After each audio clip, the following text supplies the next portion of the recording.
Welcome back everyone. So বন্ধুরা, গত পর্বে আমরা দেখেছিলাম ওয়ার্ডপ্রেসের প্লাগইন এই বিষয়টা মেইনলি কি।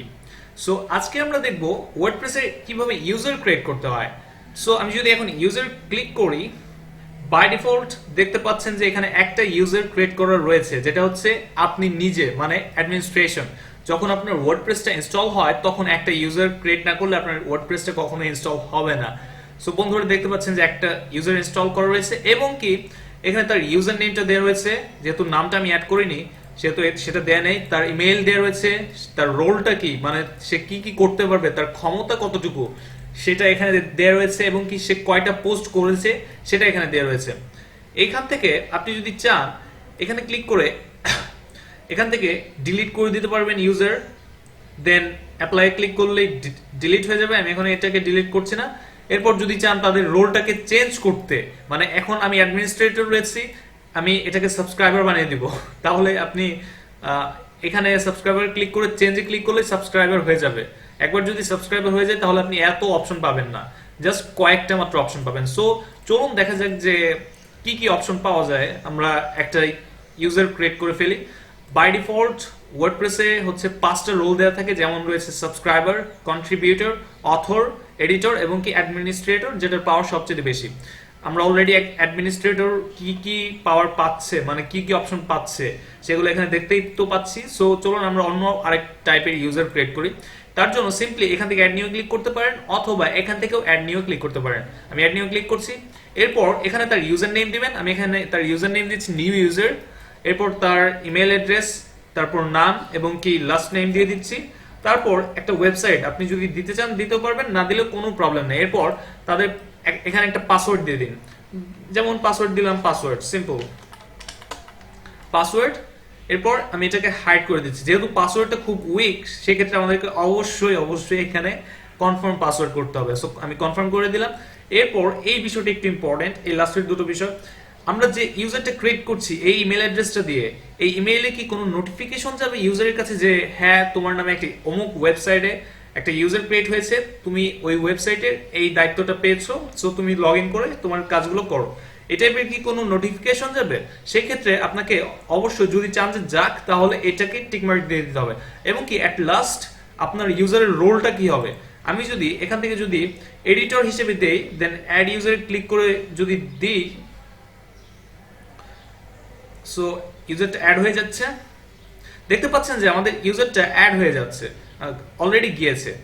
সো বন্ধুরা, এখান থেকে আমাদেরকে একটা কনফার্মেশন দেখাচ্ছে, আমি এটাকে ওকে করে দিচ্ছি।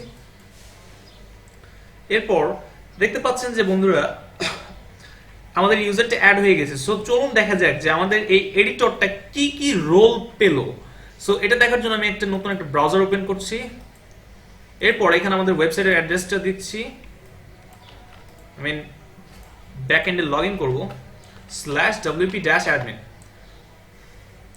দেওয়ার পর আমাদের নতুন ইউজারের যে ইউজার নেমটা আমি দিয়েছিলাম নিউ ইউজার এবং কি পাসওয়ার্ডটা দিয়েছিলাম হচ্ছে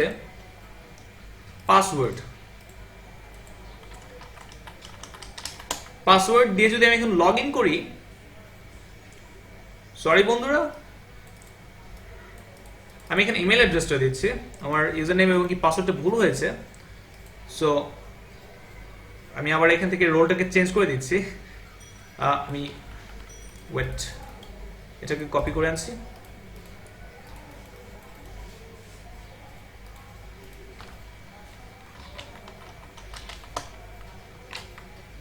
আমি এখানে পাসওয়ার্ডটা দিয়ে দিচ্ছি, এবার লগ ইন হবে। আপনি ইউজার নেমের জায়গায় যদি চান পাসওয়ার্ড আপনার ইমেল অ্যাড্রেসটা দিবেন, সেক্ষেত্রে সেটাও দিতে পারবেন। আমি ইমেল অ্যাড্রেসটা দিয়ে লগ ইন করে ফেললাম, ইমেল অ্যাড্রেস এবং কি আপনার পাসওয়ার্ড দিয়ে লগ ইন করে ফেললাম। আপনারা দেখতে পাচ্ছেন যে আমাদের এই ইউজারটা মাত্র এই কয়েকটা অপশন পেয়েছে। এখানে দেখতে পাচ্ছেন dashboard, post, media, pages, comments, contact, profile, tools. But আমাদের যিনি মেইন অ্যাডমিনিস্ট্রেটর সে কিন্তু এই এডিটরের চেয়ে আরো অনেকগুলো বেশি অপশন পেয়েছে। সেক্ষেত্রে যদি আমি আপনাকে বলি কি কি বেশি অপশন পেয়েছে, যেমন এখানে দেখতে পাচ্ছেন যে সেটিংসের এই অপশনটা কিন্তু আমাদের এডিটর পায় না, বাট অ্যাডমিনিস্ট্রেটর পেয়েছে। এরপর দেখতে পাচ্ছেন যে আপনার এখানে প্লাগইনসের যে অপশনটা সেটাও কিন্তু আপনার এডিটর পায় নাই, বাট আমরা পেয়েছি। দেন অ্যাপিয়ারেন্সের যে অপশনটা সেটাও কিন্তু এডিটর পায় না, বাট অ্যাডমিনিস্ট্রেটর তিনি পেয়েছে। সো আশা করি বুঝতে পেরেছেন যে ইউজার মূলত কেন ক্রিয়েট করা হয়।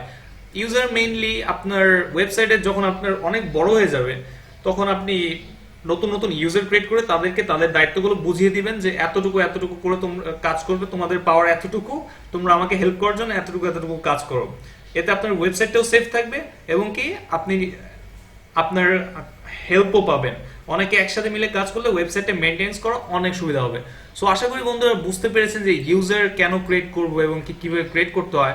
এখানে আরো বেশ কিছু বিষয় রয়েছে, যেমন আমি এতক্ষণ তো দেখালাম জাস্ট শুধু অল ইউজার, বাট এখন যদি আপনার এখান থেকে যদি ইওর প্রোফাইলে যদি ক্লিক করি, এখন যে কারেন্ট যে ইউজারটা মানে আমি, এখানে তো আমি রয়েছি, এই অ্যাডমিনিস্ট্রেটর তার যে পাসওয়ার্ড এটা যদি আপনি চেঞ্জ করতে চান এক্সেট্রা এক্সেট্রা, তারপর এখানে যদি আপনি তার সম্বন্ধে কিছু ইনফরমেশন দিতে চান অথবা যদি আপনার ইমেজটা চেঞ্জ করতে চান, সবকিছু এখান থেকে চেঞ্জ করতে পারবেন। অনেক কিছু রয়েছে। এরপর যদি আপনি চান যে আপনার ড্যাশবোর্ডটার কালার একটু চেঞ্জ হয়ে যাবে, এটা এখান থেকে চেঞ্জ করতে পারবেন, এটা এখান থেকে চেঞ্জ করতে পারবেন। আমি এভাবে দিয়ে আপডেট দিচ্ছি।